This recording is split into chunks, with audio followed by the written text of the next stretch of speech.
সামির আহমেদ জানতে চেয়েছেন, আজ আমাদের এখানে জুমার খুতবা ইমাম সাহেব বয়ানে বলেছিলেন যে মালাকুল মউতকে জিজ্ঞেস করা হলো, রাসূল সাল্লাল্লাহু আলাইহি সাল্লামের উম্মতের মৃত্যু কি অনেক কষ্টের?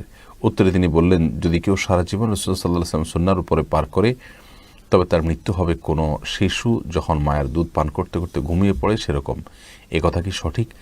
বোন সামিরা, দেখুন, ইমানদারের মৃত্যু অত্যন্ত আরামের সাথে হবে, এটি বিভিন্ন হাদিস দ্বারায় বর্ণিত রয়েছে। আর ফাসিক, আল্লাহর অবাধ্য ব্যক্তির মৃত্যু অত্যন্ত কষ্টের সাথে হবে। তার রূহ যখন বের হবে তখন তিনি অনেক বেশি কষ্ট অনুভব করবেন। আর ইমানদার তিনি টেরি পাবেন না, অত্যন্ত আরামের সাথে তার রূহ কবজ করা হবে। এ বিষয়টি বিভিন্ন হাদিস দ্বারা প্রমাণিত। আল্লাহ রাসূল সাল্লাল্লাহু আলাইহি ওয়াসাল্লাম সুস্বাস্থ্যের জন্য আজওয়া ডেট, যেটা আজওয়া খাবার, আজওয়া আল মদিনা, মদিনার যে আজওয়া খেজুর, এটা খেতে বলেছেন। এবং সহিহ বুখারীর বর্ণনায় এসেছে, কেউ যদি প্রতিদিন সকালবেলা 7টি আজওয়া খেজুর খায়, ওই দিন কোনো বিষ বা সাপের কামড় কিংবা কোনো জাদু বান এগুলো তাকে কখনো ক্ষতি করবে না। উনি ইন্তেকাল করেছেন, চিল্লায় এখন ঠিক কিনা? ইন্তেকালের আগে বিশ্বনবী প্রচন্ড অসুস্থ হলেন। মা আয়েশারে ডেকে বললেন, আয়েশা, মনে হয় আমি বাঁচব না।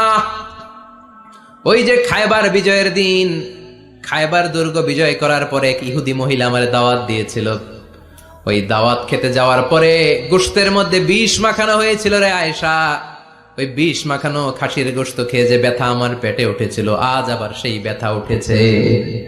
বিশ্ব নবী ওই বিষ খাওয়ানো গোশতের কারণে ইন্তেকাল করেছেন। সহিহ বুখারীর বর্ণনায় এসেছে, কেউ যদি প্রতিদিন সকালবেলা 7টি আজওয়া খেজুর খায়, ওই দিন কোনো বিষ বা সাপের কামড় কিংবা কোনো জাদু বান এগুলো তাকে কখনো ক্ষতি করবে না। বিশ্বনবী বললেন, পানি আনো। বিশ্বনবী পানি দিয়ে অজু করলেন। অজু করে কয়েকজন সাহাবীকে ধরে উঠতে চাইলেন, আবার ধপাস করে বেহুশ হয়ে পড়ে যায়। বিশ্বনবী উঠতে পারে না। আবার বললেন, ঠান্ডা পানি আনো। পানির ভেতরে বিশ্বনবী 2 হাত ঢুকিয়ে দিয়ে ঠান্ডা ভিজা হাত দিয়ে চেহারার মধ্যে মাসে করলেন আর বললেন, ইন্নালিল মাউতি লা সাকারাত, হায় রে মৃত্যুর কি যন্ত্রণা। দেখুন, ইমানদারের মৃত্যু অত্যন্ত আরামের সাথে হবে, এটি বিভিন্ন হাদিস দ্বারায় বর্ণিত রয়েছে। আর ফাসিক, আল্লাহর অবাধ্য ব্যক্তির মৃত্যু অত্যন্ত কষ্টের সাথে হবে। হায় রে মৃত্যুর যে কি কষ্ট। ও মিয়া, বিশ্বনবী যদি মৃত্যুর কষ্টে কাতরায়, আমাদের অবস্থা কি? আমাদের নসিবে কি আছে? আল্লাহ তুমি বাঁচাও, পড়ে না আমি। দেখুন, ইমানদারের মৃত্যু অত্যন্ত আরামের সাথে হবে, এটি বিভিন্ন হাদিস দ্বারায় বর্ণিত রয়েছে। আর ফাসিক, আল্লাহর অবাধ্য ব্যক্তির মৃত্যু অত্যন্ত কষ্টের সাথে হবে। বিশ্বনবী কাঁদছেন, সাহাবারা একের পর এক দেখতে আসে, কান্নার রোল পড়ে গেল চারদিকে।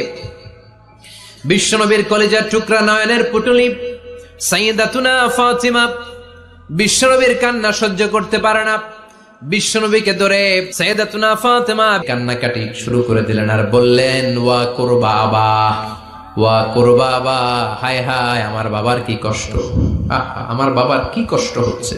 বিশ্বনবী বললেন, ফাতেমা তুমি কেঁদো না, আমার কষ্ট আজকের পরে আর থাকবে না। দেখুন, ইমানদারের মৃত্যু অত্যন্ত আরামের সাথে হবে, এটি বিভিন্ন হাদিস দ্বারায় বর্ণিত রয়েছে। আর ফাসিক, আল্লাহর অবাধ্য ব্যক্তির মৃত্যু অত্যন্ত কষ্টের সাথে হবে।